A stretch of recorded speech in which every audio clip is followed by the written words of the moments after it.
Good morning friend. उसका second part बचा था, तो हम स्टार्ट करते हैं एलिफेंट से। तो जो वर्ल्ड एलिफेंट डे है, अभी रिसेंटली जो 12 अगस्त को वर्ल्ड एलिफेंट डे मनाया जाता है। और ये कब से कंटिन्यू स्टार्ट हुआ है, तो 2012 से स्टार्ट हुआ है वर्ल्ड एलिफेंट डे, जो 12 अगस्त को सेलिब्रेट किया जाता है। तो इसी मौके पर जो हमारे इन्वायरमेंट मिनिस्टर है, उन्होंने बोला है जो सेंसस कराएंगे, एलिफेंट का और टाइगर का सेंसस कराएंगे, वो एक साथ कराएंगे, दोनों का सेंसस एक साथ कराएंगे। जो अनकमिंग जो सेंसस आने वाला है उन दोनों का, तो हम इसमें पढ़ेंगे कि क्या क्या है एलिफेंट के बारे में और टाइगर के बारे में अलग से।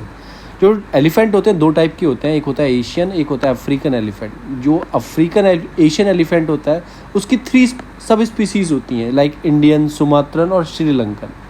3 टाइप की उसकी स्पीसीज़ होती हैं। जो ग्लोबल पॉपुलेशन एलिफेंट की वो एस्टिमेट लगाया जाता है मतलब एक तरीके से 20,000 से लेकर 40,000 के बीच में कहीं ना कहीं आसपास है।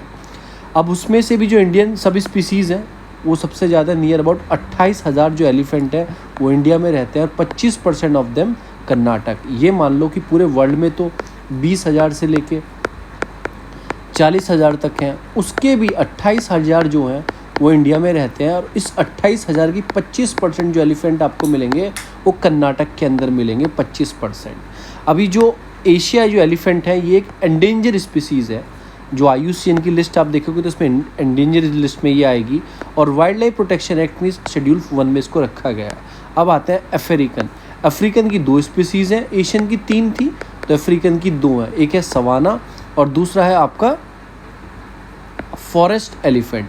जो इनकी ग्लोबल पॉपुलेशन है वो कम से कम 4 लाख के आसपास है। कभी पूछ ले आपसे, UPSC पूछ ले कि एशिया वाली ज़्यादा है या अफ्रीका वाली ज़्यादा है, तो आपको याद रखना है अफ्रीका वाली ज़्यादा है, 4 लाख के आसपास है। अब ये वर्नेबल कैटेगरी के अंदर आता है।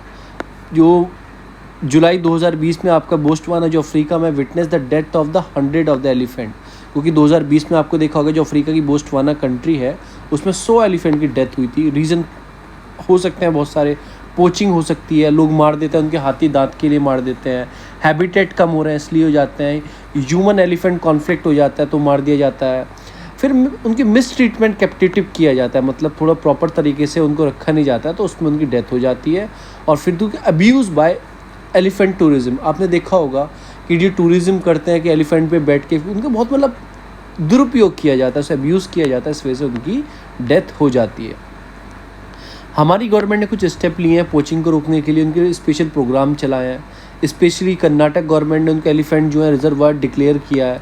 जैसे कर्नाटक में आपके दांदली एलिफेंट रिजर्व है, मैसूर और दांदली एलिफेंट रिजर्व है, तो ऐसे उनके एलिफेंट रिजर्व डिक्लेयर किए गए हैं। और उनके लिए एरिया, मतलब जैसे वो इन्वेजन स्पीसीज़ होती हैं, जैसे वो घास वास खाते हैं ना, जो फीड करते हैं, उसके लिए मतलब उनके लिए प्रॉपर घास होती है। उस घास में भी कुछ ऐसी घास निकल जाती है इवेजन, मतलब जहरीली घास हो या फिर उन्हें अच्छी ना लगे, तो ऐसी घास एरिया को मतलब क्लीन किया गया। जैसे लेंटेना है, फिर यूपातोरियम करके घास का नाम है, इस स्पीस को कम किया गया है। फिर जो मैन और एलिमेंट कॉन्फ्लिक्ट होता है उसके कम किया गया है। माइक प्रोग्राम चलाया गया है कि monitoring the illegal killing of elephant program चलाया गया है 2003 में इसको रोकने के लिए। तो इन सब चीज़ों पे उनको कंजर्वेशन किया गया है। इवन आपका महूतू, the people who work with ride, मतलब उसके ऊपर बैठता है उसे महूतू बोलते हैं, जो हाथी को चलाता है, महावत हाथी को बोलते हैं या महूतू बोलते हैं। मतलब फैमिली उनके साथ मिलकर वेलफेयर प्रोग्राम चलाए हैं गवर्नमेंट ने बहुत सारे, तो ये सब काम गवर्नमेंट ने किए हैं। अब कुछ डाटा एनालिसिस करते हैं। Assam account highest number of elephant casualty. अभी असम में recently highest number of casualty देखी गई है एलिफेंट की, नियर अबाउट 62 एलिफेंट की डेथ हुई है।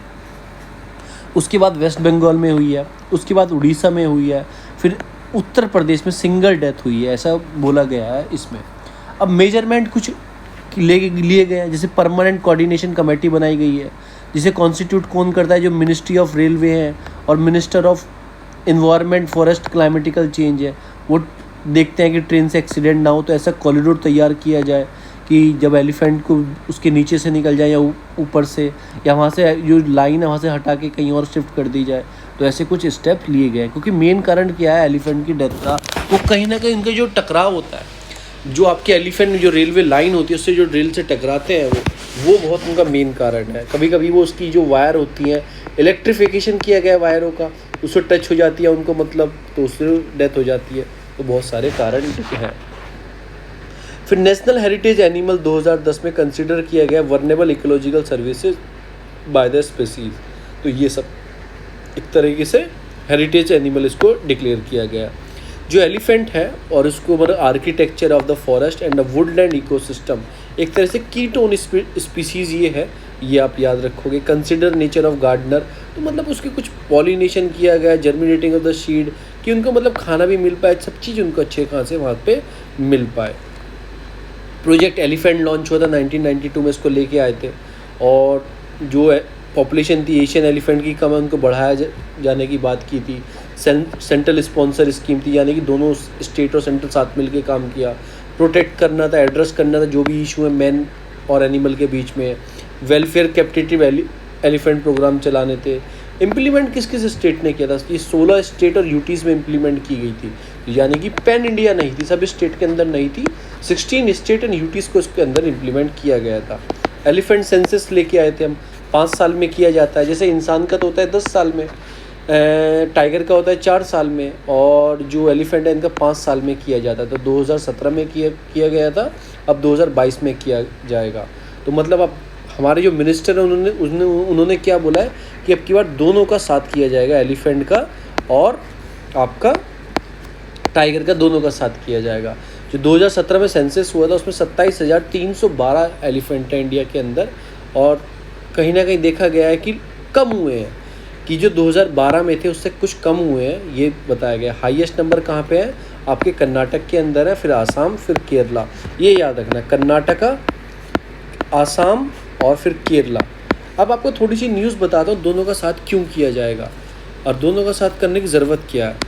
एक तो हमारे यहाँ 2997 टाइगर है, इतने एलिफेंट हैं, थोड़े इंक्रीज़ हो गए हैं 2017 के मुकाबले, अलग अलग फिगर बता रहे हैं। तो एस्टीमेट क्या लगाया जाए कि जो कैमरा में रिकॉर्डिंग करते हैं, जो 90% जो एरिया है एलिफेंट और टाइगर के वो सिमिलर है, सेम है। जहाँ पे एलिफेंट रहते हैं वहीं पे टाइगर रहते हैं, तो 90% एरिया सेम है। तो पैसे वेस्ट क्यों करने अलग अलग करा के? तो इस वजह से जो मिनिस्ट्री ने बोला है कि दोनों का हम साथ में कराएंगे और अच्छा भी कहीं ना कहीं होगा। उसके बाद जो है तो 32 इंडिया में एलिफेंट रिजर्व है, ये भी आपको याद रखना है। द फर्स्ट जो एलिफेंट रिजर्व बना था उसका नाम मेरा आपका Singhbhum elephant reserve in Jharkhand, इसको बनाया गया था। तो पहला बार झारखंड में डेवलप किया गया था। अब आते हैं टाइगर के ऊपर, जो टाइगर रिजर्व इन इंडिया, ये लिस्ट आप अपने आप देख लेना। इंडिया में 50 टाइगर रिजर्व है। जो सबसे ज़्यादा है वो आपको कमेंट में बताने हैं कहाँ है, सबसे ज़्यादा किस स्टेट के अंदर है वो आपको कमेंट में बताने हैं। फिर अपनी अपनी स्टेट को तो कम से कम याद रखना। जैसे मेरे स्टेट में ऊपर उत्तराखंड देखोगे तो कॉर्बेट है, दुधवा है। फिर यूपी में देखोगे तो यहाँ पे पीलीभीत है और दुधवा, ये पीलीभीत और दुधवा यूपी में है। और यहाँ पे कॉर्बेट है और राजाजी और डिक्लेयर किया गया, Rajaji national park, Rajaji national park, उसको भी टाइगर रिजर्व बनाया गया। तो यहाँ पे दुधवा और पीलीभीत, और बिहार में देखोगे इकलौता वाल्मीकि है, इकलौता वाल्मीकि है। और हमने कल तो कवर करी थे सारे आसाम के, तो हमने सब कल कवर किए थे, तो आप याद रखोगे। तो ये सारे टाइगर रिजर्व हैं, लिस्ट मैंने इसमें ऐड कर दी है। अब टाइगर क्या है? टाइगर एक तरीके से देखोगे एक नेशनल एनिमल है इंडिया का। 1973 में as a lion was a national animal before. Tiger को जो ऐड किया गया 1973 में, इसको नेशनल एनिमल बनाया गया इंडिया का।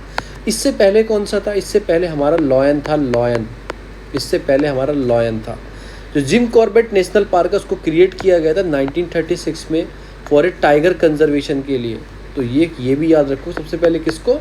Jim Corbett national park. ये कहाँ है? ये उत्तराखंड के अंदर है। फिर एंडेंजर स्पीसीज़ है ये IUCN रेड डाटा बुक में। और आपकी शेड्यूल जो 1 है आपका वाइल्ड लाइफ प्रोटेक्शन एक्ट 1972, उसमें शेड्यूल 1 में ये आता है। अब tiger can be killed under 2 condition. एक तो थ्रेट हो से, आदमी से, और मतलब किसी को कोई डिसीज़ हो जाए, ये है। In no case the tiger can be declare a vermin. अगर टाइगर को कब मारने की परमिशन दी जाएगी?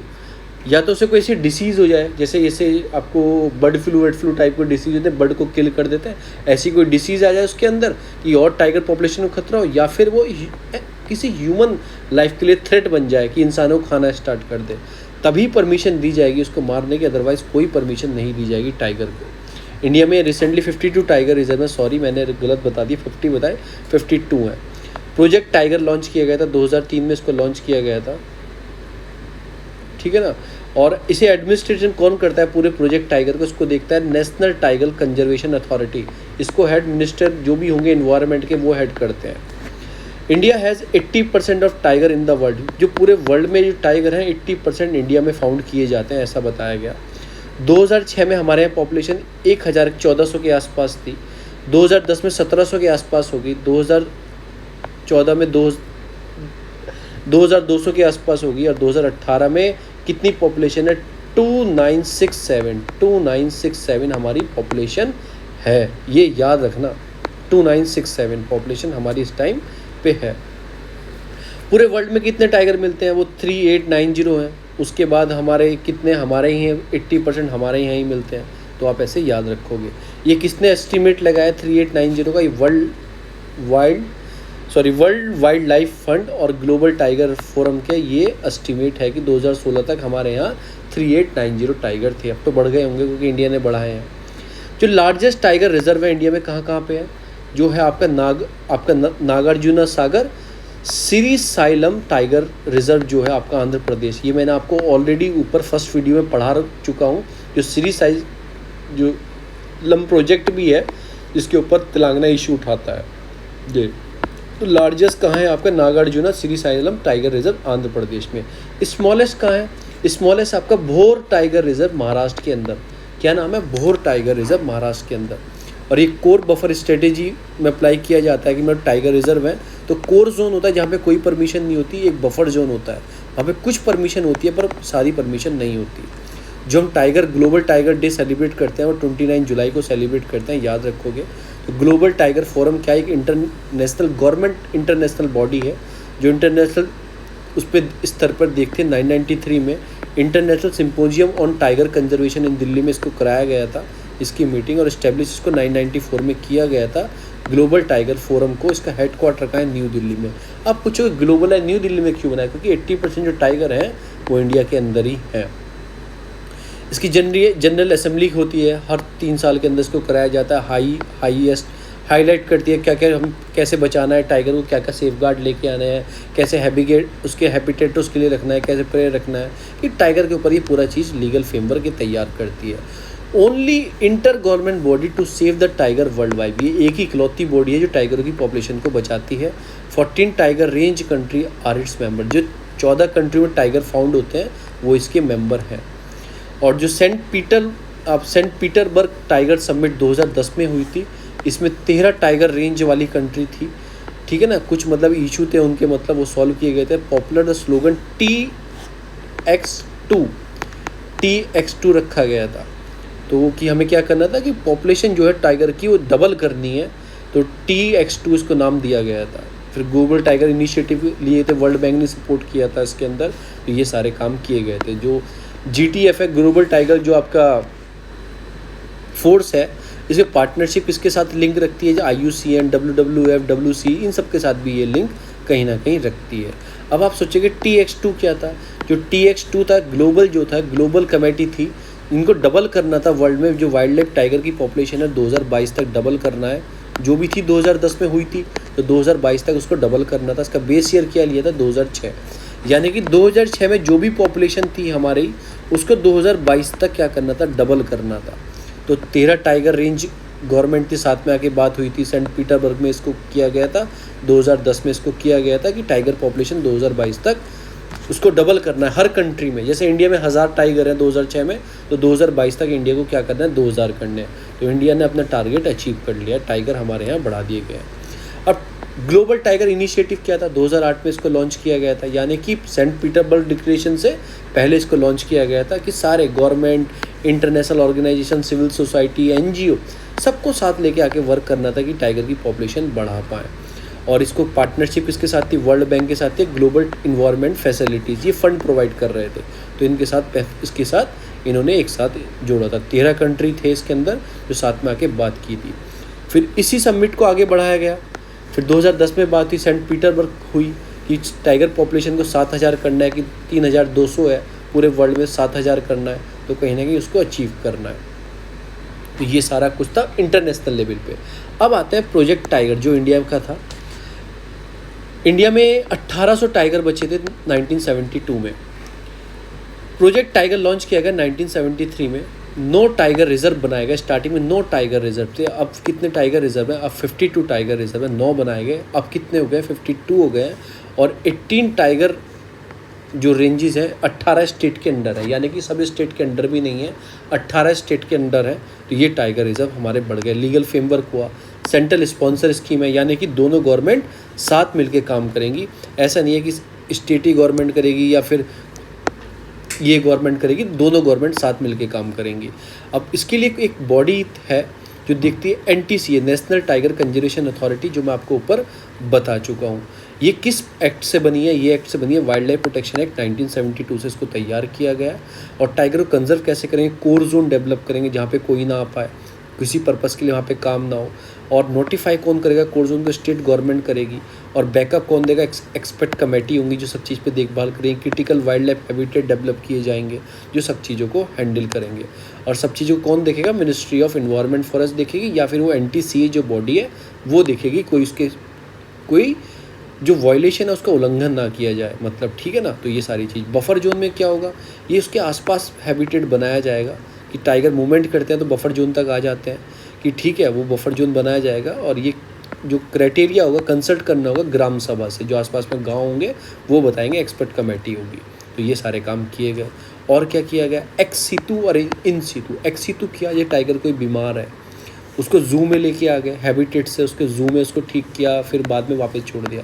तो इसे बोलते हैं एक्स सीतु, यानी कि उसके इन्वायरमेंट से बाहर लेके आना, ठीक करना, वापस छोड़ देना। इन सीतु क्या होता है कि उसी इन्वायरमेंट में जहाँ पे वो है वहीं पे उसको अच्छा करना, अच्छा वहीं पे ठीक करना, से बोलते हैं इन सीतु। एस्टीमेट लगाएगा, टाइगर सेंसस हम कराने लगे हर 4 साल में। कैसे कराते हैं? पर मार्क टेक्निक पे, मतलब उसके पैरों के निशान देख के।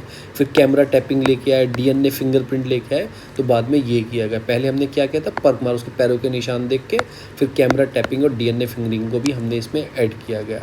फिर आगे मॉडर्नाइजेशन बढ़ता गया। फिर M-STRIP नाम की monitoring system for tiger incentive protection ecological status, ये हम लेके आए 2010 में। हमने और थोड़ा इसमें इम्प्रूव कर दिया। फिर लिडार बेस्ड सर्वे टेक्नोलॉजी हम लेके आए। ये हमने सारा काम इसमें स्टार्ट किया। जो सेंसेक्स हर 4 साल में कराया जाता है, इसे कौन कराता है? नेशनल टाइगर कंजर्वेशन अथॉरिटी कराती है। जो पहली बार कंडक्ट 2006 में किया गया था, फिर 2014 में किया गया था, अब 2018 में किया गया। जो 18 में किया गया, पॉपुलेशन हमारी कितनी है? 2967 हमारी पॉपुलेशन है। 2014 में कितनी? 226 थी। जो सबसे ज़्यादा टाइगर जो फाउंड होता है, इको टूरिज्म, नेटिव कम्युनिटी, मतलब इन सब चीज़ों, अम्ब्रेला स्पीसीज़ है। तो ये सब चीज़ें हैं। पहले 9 थे इनिशियली, जब स्टार्ट हुआ था 1973 में, और अब 52 टाइगर रिजर्व इंडिया में है। सबसे ज़्यादा पॉपुलेशन जो टाइगर की है वो है मध्य प्रदेश में 526, कर्नाटक में 524, बस 2 ही कम है। उसके बाद आता है उत्तराखंड में सबसे ज़्यादा पॉपुलेशन है। जो इंक्रीज़ हुई है पॉपुलेशन टाइगर की, इंक्रीज़ हुई परसेंटेज, सबसे ज़्यादा मध्य प्रदेश में हुई है, फिर महाराष्ट्र में हुई है, फिर कर्नाटक में हुई है। अगर नंबर वाइज देखोगे तो उसमें आपका क्या है? मध्य प्रदेश, फिर कर्नाटका और फिर उत्तराखंड। अगर पॉपुलेशन इंक्रीज़ किस किस वजह से हुई तो मध्य प्रदेश, महाराष्ट्र और फिर कर्नाटका। तो ये है। जो कॉर्बेट टाइगर रिजर्व है वो हाईएस्ट नंबर ऑफ टाइगर उसके अंदर है। अगर टाइगर रिजर्व पूछेगा सबसे ज़्यादा कहाँ है, तो कॉर्बेट के अंदर है। कुछ टाइगर रिजर्व ऐसे भी हैं जहाँ पे कोई टाइगर नहीं है, जैसे बुक्सा हुआ, पलामाऊ हुआ झारखंड का, दम्पा हुआ मिज़ोरम का, इसमें कोई टाइगर अभी तक नहीं है। फिर एक वर्क आता है टाइगर टास्क फोर्स। ये क्या करती है? इम्प्लीमेंट करती है। जो प्रोजेक्ट टाइगर है उसको इम्प्लीमेंट करती है, उसको लीगल बैकिंग देती है कंजर्वेशन करने की। और जो बेसिस रिकमेंडेशन होती है, national board of wildlife है, national board for wildlife, ये बोर्ड जो है ना, इसको PM देखते हैं। PM ये सारी चीज़ों को देखता है। इनको मतलब टास्क फोर्स सेटअप की यदि प्रॉब्लम बताती है, कंजर्वेशन कैसे करना, सब चीज़ इनको रिकमेंडेशन देती है। Recommendation of tiger task force को मतलब क्या? स्ट्रेंथिंग किया जाता है, उसकी टाइगर पॉपुलेशन को अच्छे से किया जाए। अब नेशनल टाइगर कंजर्वेशन अथॉरिटी आ गई, एक स्टैट्यूटरी बॉडी है, क्योंकि मैंने बताया ये कौन से एक्ट से बनी थी? 1972 इन्वायरमेंट का जो एक्ट आया था। तो इसको मिनिस्ट्री जो है इसके अंदर आती है, इन्वायरमेंट फॉरेस्ट के अंदर। 2005 में इसको बनाया गया था। रिकमेंडेशन किसकी थी? टाइगर टास्क फोर्स की, क्यों ऐसी बॉडी बनाई जाए जो स्पेशली टाइगरों को देखे। कॉन्स्टिट्यूट किया गया वाइल्ड लाइफ प्रोटेक्शन एक्ट 1972 से इसको बनाया गया था। इसी देखते हुए भारत में एक बॉडी और है, wild life institution of India. इसको मतलब ये ट्रेनिंग प्रोवाइड करती है, एकेडमिक कोर्स प्रोवाइड करती है वाइल्ड लाइफ रिसर्चर्स और मैनेजमेंट जो देखते हैं। इसको 1982 में इस्टेब्लिश किया गया था और देहरादून में इसका हेड ऑफिस है, ठीक है ना। इसे winter capital, most popular city of Uttarakhand, इसको विंटर कैपिटल बोलते हैं उत्तराखंड की, देहरादून। अब तो यही कैपिटल है, विंटर समर सब यही है। एटोनोमस इंस्टीट्यूशन है, मिनिस्ट्री ऑफ इन्वायरमेंट के अंडर ये आता है। और step taken by the government for the tiger conservation, कैसे कैसे रखने हैं।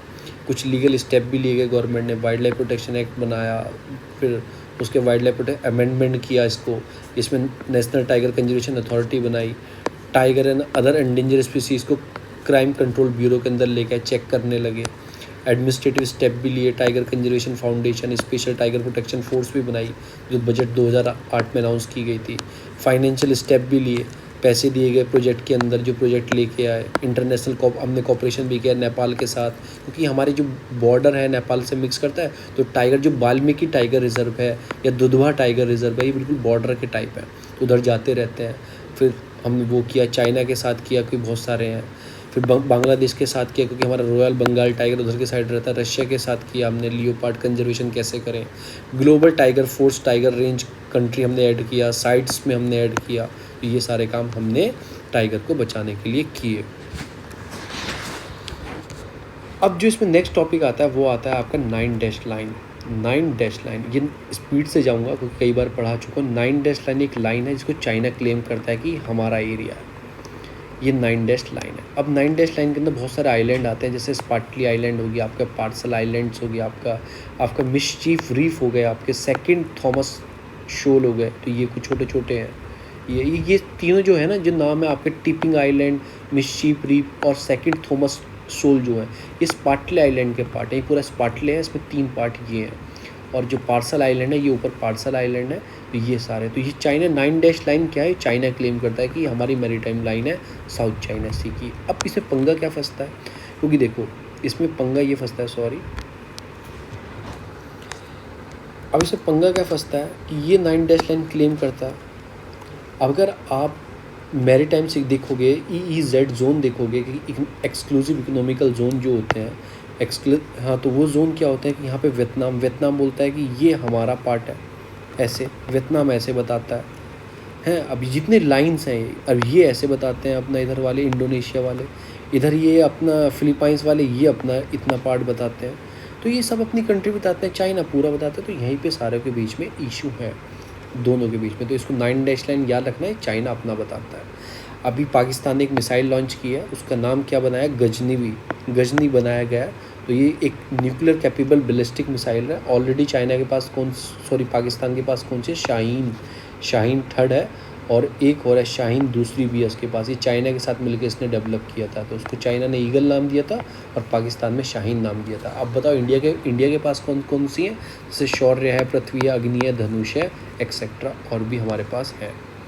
हमने एक सैटेलाइट लॉन्च की थी कल रात, जो हमारी फेल हो गई है। उसका 3rd स्टेज में जाके उसकी लॉन्चिंग फेल हो गई है। उस सैटेलाइट का नाम है EOS-03 GSLV F10 से हम उसको ऊपर भेज रहे थे। 8th फ्लाइट थी ये, इंडिजीनियस, मतलब ये हम ऊपर लॉन्च करने वाले, श्रीहरिकोटा से लॉन्च किया था। ये एक state of art earth observation satellite थी, जियो सिंक्रोनाइज, मतलब अर्थ को ऑब्जर्व करती और अर्थ के साथ साथ ये रोटेट करती। तो इसको जियो सिंक्रोनाइज सैटेलाइट थी। रियल टाइम ये इमेजिंग दिखाती और मॉनिटरिंग करती बहुत सारी चीज़ों को, नेचुरल डिजास्टर, इन सब चीज़ों को ये मॉनिटरिंग करती है satellite. The mission is life is for 10 year, 10 साल की इसकी लाइफ थी, पर ये तो अभी फेल हो गई है। और हमने किस रॉकेट से इसको भेजा, उसका नाम है GSLV रॉकेट से हमने इसको सेंड किया। जो सबसे हैवी रॉकेट है हमारे पास, GSLV मैक 2 से हमने इसको भेजा था। देखो मैक 2 ये रहा, इससे भेजा था। सबसे जो हैवी रॉकेट है भेजता है वो GSLV मैक 3 है। उससे कम जाओगे, हमें कुछ हल्का भेजना है तो PSLV से भेजते हैं। फिर उसके बाद ASLV है, फिर SLV-3 है। ये कुछ रॉकेट है। तो GSLV मैक 3 सबसे बड़ा रॉकेट है। अब PSLV GSLV में अंतर क्या होता है कि हमें दूर भेजना है, कहीं चीज़ों को ऊपर रखना है, बहुत दूर भेजना है, तो हम किसका यूज़ करते हैं, GSLV का यूज़ करते हैं कि दूर भेजने के लिए। और ये भी इंडिजीनियस डेवलप किया है हमने। क्राइक्रोलॉजिक अपर स्टेज का इंजन होता है। PSLV क्या करता है, ये ऑर्बिट पे रख के आता है, इनटू द पोल और सन सिंक्रोनाइज ऑर्बिट पे रख के आता है। ये हमें थोड़ा पास वाला होता है तो हम इसको यूज़ करते हैं। अब जियो सिंक्रोनाइज, सन सिंक्रोनाइज आप खुद पढ़ लेना, अगर फोटो भी देख लोगे तो भी आपकी समझ में आ जाएगा। नेक्स्ट आती है इंडियन एजुकेशन इमरजेंसी। अभी क्या है, कितने साल से स्कूल बंद पड़े हैं इंडिया में, 503 दिनों से स्कूल क्लोज पड़े हैं। अभी कुछ स्टेप बता दें कि आप जैसे स्कूल ओपन करोगे तो एक ऑक्सफोर्ड जो है, उसने ग्लोबल आपका स्ट्रिंजेंसी इंडेक्स निकाला है ऑक्सफोर्ड ने, कोविड-19 में गवर्नमेंट का कैसा रिस्पॉन्स रहना चाहिए जैसे ही वो स्कूल ओपन करेंगे। तो इसमें कुछ यहाँ पे स्टेप बताए हैं, सीधे स्टेप पढ़ लो, कुछ पढ़ने की ज़रूरत नहीं। बहुत सारी कंट्रियों का जिक्र है इसमें कि उन कंट्रियों ने क्या किया, हमें क्या करना है। लोकल हमें फ्लेक्सिबिलिटी रखनी है एसेंशियल चीज़ों में। एजुकेशन इमरजेंसी रूम डेवलप करना है, अगर कोई प्रॉब्लम आए तो ऐसे करके कोऑर्डिनेट करना है। हर सिटी में education emergency room coordinate implement करना है, मॉनिटरिंग करना है लोकल प्लान को।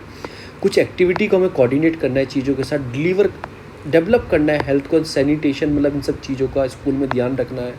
ट्रांसपोर्टेशन का ध्यान रखना है, इंक्रेज करना है चिल्ड्रन को जिन्हें स्कूल छोड़ दिया उनको वापस लाने के लिए। डेवलप करना है टूल टू हेल्प टीचर में, क्विक चीज़ों को डायग्नोस कर पाएँ, कोई स्टूडेंट बीमार है उसे क्विक पकड़ पाएँ, लर्निंग जो गैप गया उसको ठीक कर पाएँ। ट्रेन करना है टीचरों को अपने कि बच्चों को अच्छे से वो रिकवर कर पाएँ। तो ये सारे कुछ स्टेप हैं, जनरलाइजेशन स्टेप है।